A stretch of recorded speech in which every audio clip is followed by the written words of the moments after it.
My first involvement with politics as a high school student in Central California. I didn't pick living there, my parents took me. I went down to the local group and said, I want to support Governor Reagan for his re-election. Too young to vote, they gave me a list of 200 people. I called every one, made sure they knew how to vote and where to go. I've stayed involved with Republican politics ever since.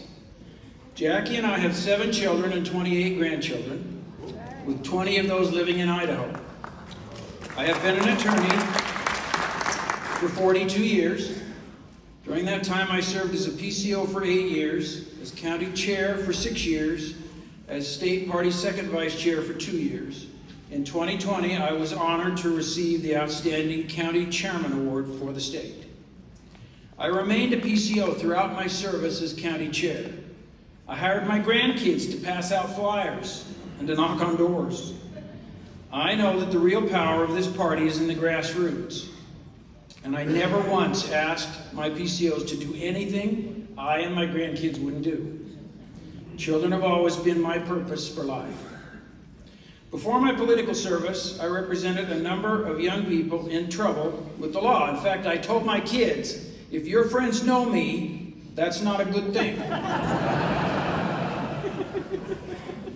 I especially remember one young man whose mother asked that I visit him. For stealing a bike, he was being held in jail, the adult jail. You're concerned about porn in the library. Imagine your grandchild or child in a cell where he could see and hear adult prisoners as they talked of vile things, yelling and cursing. He was scared to death.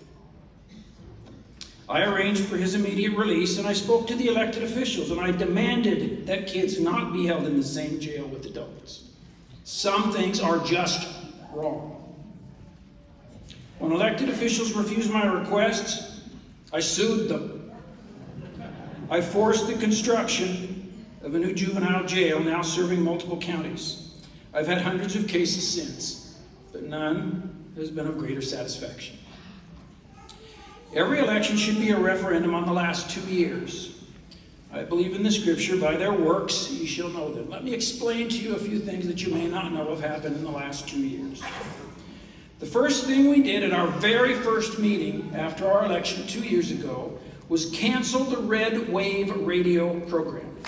That was run by Tom Luna on Saturday morning AM radio. That show was costing this party $2,900 a month. 1 year later, the FCC required the radio station to pay a civil penalty of $500,000 because of how they reported this exact program. Had we not canceled, the Idaho GOP may well have been brought into that federal mess. In this one act, at the first meeting, we saved the party $70,000. We next spent some months obtaining the dismissal of the lawsuit filed by Tom Luna against Bonneville County. We managed to do that at no cost to the Idaho GOP, in spite of the fact that it was the party that filed that baseless lawsuit. We saved the party another $30,000.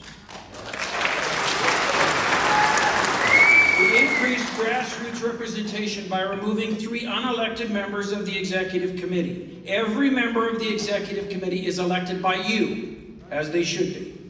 We reduced state party power by the creation of 3 new regions. Your 3 new region chairs now fill those seats.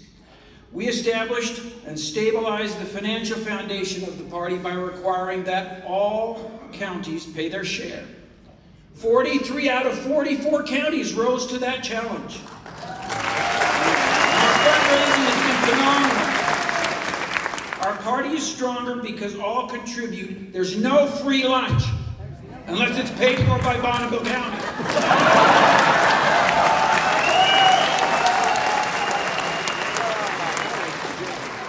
Our legislators, senators, and constitutional officers work for us. Let me quote Matt Rinaldi, Texas GOP chair. Quote, the biggest con, little bias, the biggest con that has been propagated on grassroots Republicans is that you have no job other than to be a cheerleading society for anyone with an R next to their name. That con is just wrong, and we won't put up with it anymore.